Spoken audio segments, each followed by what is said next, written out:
Um tempo atrás eu recebi uma mensagem de uma aluna de longa data, que estava dizendo o seguinte: Will, o meu conteúdo não está engajando. E como ela já tinha comprado vários dos meus produtos, eu sabia, reconhecia pelo rosto dela, né, pela foto dela, que ela me seguia há bastante tempo, eu decidi parar ali um minutinho e entrar no perfil dela e ver, identificar o que poderia estar acontecendo. Eu entrei no perfil, comecei a dar uma olhada nos posts e logo de cara eu vi que ela tinha atualizações frequentes, então um ponto para ela. Eu vi que ela tinha uma proposta de valor muito clara, tinha um bom posicionamento, mais um ponto para ela. E também notei que ela tinha uma identidade visual coerente, né? Mantinha ali mais ou menos a mesma tipografia, as mesmas cores, e ao navegar no feed, tava tudo muito agradável, né? Eu não tinha uma repulsa, eu não queria sair correndo do perfil dela. E sem um olhar treinado, qualquer um poderia dizer que ela estava fazendo tudo certo. E de fato, né, quem visitava o perfil via uma profissional. E na minha opinião, acabou que esse era realmente o problema dela. Parecer demais com uma profissional. Né? Então, você vai saber o que eu estou dizendo quando você parar e pensar numa mulher que exagera na maquiagem, por exemplo. Sabe, ela exagera tanto na maquiagem que acaba parecendo Coringa, né? Então, meio que causa um efeito colateral ali, um efeito não desejado de se maquiar. E a mesma coisa acontece no Instagram quando a pessoa gasta muita energia para fazer um design super elaborado, cheio de efeitos, cheio de brilhinhos, que mais fazem aquele conteúdo que tem tudo para ser bom, que tem tudo para engajar, parecer com propaganda. E parecendo propaganda, as pessoas naturalmente rejeitam esse tipo de conteúdo, né? Tem estudos, inúmeros estudos que falam sobre isso, né? Sobre a cegueira, é uma certa cegueira que causa nas pessoas nas redes sociais quando elas identificam que determinado conteúdo é uma propaganda, então ela já tem uma inclinação natural de pular aquilo. Muito bem, era isso que eu estava percebendo no conteúdo dessa minha aluna. Os temas eram bons para a audiência dela, o design era bonitinho, era profissional, tudo estava no lugar, só que era chato pra cacete. Era muito chato o conteúdo. Mesmo um conteúdo feito para o público certo, com o tema certo, com uma boa proposta de valor, com uma boa identidade visual, ele pode ser um conteúdo muito chato nas redes sociais. Era útil, mas era chato. E sendo chato, ninguém engajava. Sendo chato, essa é a receita do fracasso no Instagram. Porque a verdade é que no Instagram, em redes sociais parecidas, ali com a mesma dinâmica do Instagram, você não pode simplesmente ser útil. Você tem que, de alguma forma, entreter a pessoa. Porque a utilidade por si só, ela é entregue no Google. Então você tem que tomar muito cuidado para não estar criando um conteúdo sem opinião. Um conteúdo que é útil, mas que pode ser respondido por uma inteligência artificial, ou pode ser respondido no Google, ao fazer uma mera pesquisa, né, pergunta ali. Então, evitar que o conteúdo seja chato. Isso é importantíssimo para quem quer construir audiência sustentável no médio e longo prazo. Existem inúmeras formas de fazer isso, mas a principal delas, a mais acessível, vamos dizer assim, né, para você transformar um conteúdo chato em algo que as pessoas ficam excitadas de consumir, é através do infotenimento. Unir informação ou educação com entretenimento. Essa é a chave para criar conteúdos interessantes que a sua audiência ama e aguarda ansiosamente por mais. Se você consegue fazer isso, você vai ouvir, vai receber mensagens de pessoas pedindo por mais conteúdos como esse. Felizmente, eu tive a felicidade de cravar vários desses conteúdos ao longo dos anos, até mesmo no e-mail, onde as pessoas geralmente acreditam que é um canal de comunicação morto, que ninguém dá moral para e-mail, etc, etc, etc. Bom, tá lá. Eu tenho inúmeras mensagens, inúmeros prints de pessoas que me disseram que tem uma pasta própria chamada Will Binder na sua caixa de entrada e que todos os meus e-mails são armazenados lá. Porque elas estão ansiosas querendo mais, certo? E isso, evidente, me agrada bastante, mostra que eu estou fazendo a coisa certa. Então, qual que é a minha proposta nesse vídeo? O que eu quero com isso daqui? Bom, eu quero te dar aqui a possibilidade de criar conteúdos que não são chatos, que encantam as pessoas, além de serem úteis também. Quero te dar pelo menos 2 formas de fazer infotenimento. E existem inúmeras, eu escrevi um playbook inteiro sobre infotenimento que hoje está oferecido, né, está disponível para os membros da minha comunidade, conteúdo.org, e eu vou manter disponível lá para eles. Mas aqui com você eu quero dar 2 toques aqui para você fazer o infotenimento no seu conteúdo. Como é que você faz isso? Você faz adicionando fatos curiosos no seu conteúdo. Mas tome muito cuidado com fatos curiosos. O que eu quero dizer? Bom, fatos curiosos é uma das formas de infotenimento, é uma das formas de você informar e entreter ao mesmo tempo. Qual é o cuidado que você deve ter com fatos curiosos? Você não quer fazer com que o fato curioso seja o protagonista ou a utilidade do seu conteúdo. O fato curioso meramente, se você usa ele para atrair audiência e ele por si só acaba sendo o ponto alto ali do conteúdo, o desfecho do conteúdo, você vai acabar sendo como o famoso site Fatos Curiosos, né? Tem um site que tem esse nome, né? Tem, sei lá, milhões de seguidores e coisa e tal, ou Fatos Desconhecidos, né? Que também é outro muito popular. Cara, você não quer entrar nessa seara, porque, como eu falei recentemente, você não é seu nicho, não é? Se você abrir demais a comunicação só com curiosidades banais, você vai atrair pessoas que estão ali simplesmente passando tempo nas redes sociais com qualquer curiosidade.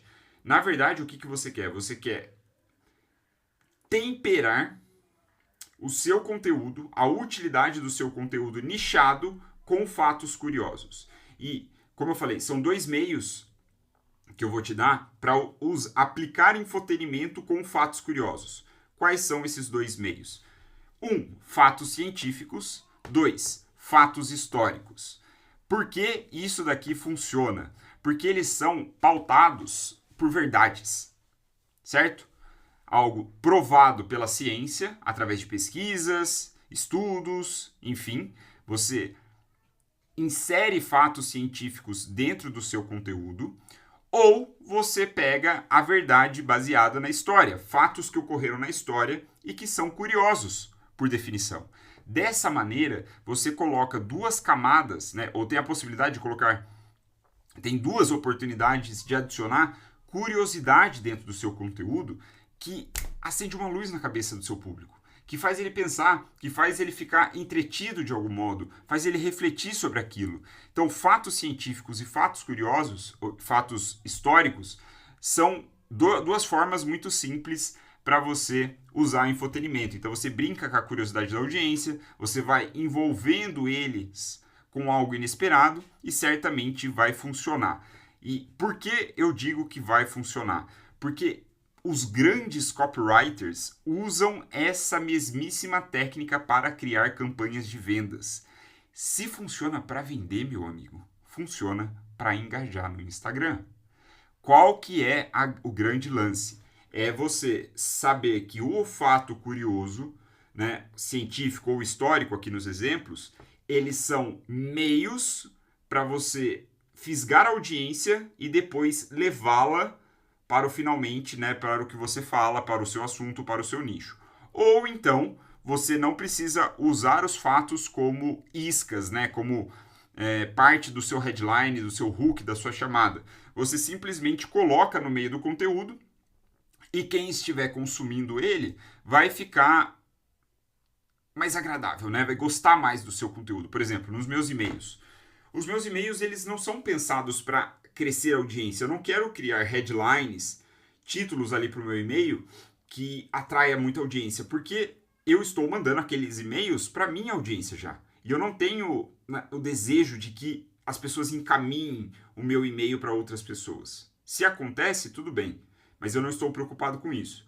Logo, como que eu faço isso nos meus e-mails? Eu insiro os fatos curiosos, científicos, históricos, coisas do gênero, dentro dos e-mails e assim, dessa forma, eu enriqueço a experiência do usuário. Mesmo quando eu estou falando, sei lá, sobre um antídoto para conteúdo chato, que é mais ou menos o tema aqui desse vídeo, o que eu faço? Eu trago exemplos, fatos curiosos, fatos científicos, coisas que enriquecem a experiência. E é exatamente o que eu vou fazer agora. Eu tenho aqui um exemplo para você dessa copy muito famosa, que, se eu não me engano, foi escrita pelo Eugene Schwartz, ou estava em um dos swipe files do Eugene Schwartz, que é aquele renomado copywriter que escreveu lá o Breakthrough Advertising e tudo mais. Olha só o que ele diz, né? Como a medicina chinesa moderna ajuda a queimar doença para fora do seu corpo, né? Ou tirar a doença do seu corpo, né? Lying flat on your back using nothing more than the palm of your hand. Então, cara, esse é um puta título que traz um fato curioso baseado numa descoberta científica, né? No caso aqui, a autoridade que ele está trazendo é a medicina chinesa moderna. E aí depois vem a proposta de valor, né? Remover, ele fala queimar, né? Sei lá, burn disease. Então, tipo, é queimar a doença para fora do seu corpo, né? Que tá lying flat on your back, using nothing more than the palm of your hand, ou seja, usando apenas a palma da sua mão. Então, é um puta título curioso. Nesse caso, então, qual que é a técnica aqui que o copywriter está executando? Ele está aproveitando um fato científico, provavelmente, que depois ele vai desenvolver ao longo da copy, sobre a medicina chinesa moderna, e ele usa isso para embasar essa super promessa de remover a doença do corpo usando nada mais do que a palma da mão. Não é? Então, cara, ele usa isso para fisgar a atenção do público. Certamente, essa copy foi exibida para um público frio. Um público que não conhecia a marca que estava anunciando aqui, não conhecia o produto. Não é? Outro exemplo. A gente tem aqui Sweden's Miracle Formula that makes skin look young again. Né? Então, o que ele traz? Enquanto aqui no primeiro é a medicina chinesa moderna, aqui é a fórmula milagrosa da sueca, que faz a sua pele parecer jovem de novo. Então, ele se apoia em mais um possível fato científico, provavelmente ele vai trazer isso como um fato científico, para fisgar o leitor aqui logo de cara e desenvolver depois no texto. Meu, isso funciona para vender. Entende? Essas cartas de vendas aqui, ó, essa aqui também do Eugene Schwartz, elas funcionaram para vender. Ou seja, ele fisga a atenção do cara e vai conduzindo ele numa narrativa que, no fim das contas, resulta em venda. Se isso funciona para vender, funciona para você criar bons conteúdos na rede social que tem um mero objetivo de gerar compartilhamento, né, gerar engajamento e fazer sua audiência crescer. Dessa maneira, lembre-se qual que é a proposta aqui do nosso vídeo. Evitar que o seu conteúdo seja chato pra cacete. Você adiciona esse tipo de coisa. Como eu disse, existem várias formas de usar infotenimento, eu estou te apresentando duas. Fatos científicos e fatos históricos. Aqui a gente tem um quê de fato histórico, não é? Um fato histórico recente, por assim dizer. Essa é uma carta de vendas da Empíricos, que eu tenho salvo aqui no Swipe Files do Copcamp, do Beto, né, que é o CMO lá da Empíricos. Ele diz o seguinte: essas caixas misteriosas já estão escondidas no seu bairro. E esta nova revolução pode te deixar rico. Esta nova revolução tecnológica pode te deixar rico. A mãe de todas as invenções, Washington Post. Você deve se posicionar o quanto antes. Então, em poucas linhas, ele introduz um fato curioso baseado na história, numa história recente, né? Veja, não é uma história que aconteceu lá no Egito e tal, não sei o quê. Não, é recente. Principalmente porque ele vende ações, né? Então, são coisas assim que têm a sua importância na recência. Ele vai e desenvolve isso ao longo dessa carta. E aqui, por fim, mais um exemplo interessante que é o seguinte, ele fala: urgente, o governo dos Emirados Árabes está dando a brasileiros uma oportunidade única de ganhar muito dinheiro, mas o período já está acabando. Contratos de castelo no Oriente Médio. Como ter exposição dos mercados imobiliários mais promissores do planeta por apenas R$ 625, sem comprar nenhum imóvel ou sequer sair do Brasil. Então ele traz essa ideia de contratos de castelo no Oriente Médio que introduz um fato histórico, né, aqui recente também no caso, que é o governo dos Emirados Árabes. Mas você pode trazer um fato histórico que aconteceu há muito tempo, né, que você pode introduzir, você pode falar sobre isso. Né? Por exemplo, eu lembro muito bem de um e-mail que eu escrevi onde eu falava do evento de Dunkirk, né, lá que foi um filme também feito pelo Christopher Nolan, baita filme, filmaço. O que acontece lá na Segunda Guerra Mundial, aquele evento lá com os franceses e tal, né? Então, aquilo... Eu nem lembro qual foi o e-mail, eu lembro que eu introduzi aquilo para contar algo no e-mail, né? Eu contei aquela história e eu descrevi, então eu enriqueci o e-mail contando um fato histórico que aconteceu lá na Segunda Guerra Mundial. Aqui exemplos para você evitar que o seu conteúdo fique muito chato, certo? Então, se você olha para o seu perfil, não vê nenhum engajamento, não vê ninguém reagindo, ninguém fala que é legal, você não tem nenhum sinal de que sua audiência está gostando, está crescendo, que, sei lá, daqui a um tempo eles vão comprar seu produto, pense sobre isso. Será que o meu conteúdo não é simplesmente útil apenas e ele não tem nenhum outro valor? Pode ser justamente o que está acontecendo. Então, nesse caso, a minha sugestão para você é aplicar infotenimento. E vimos nesse vídeo 2 maneiras de você aplicar infotenimento: fatos científicos e fatos históricos.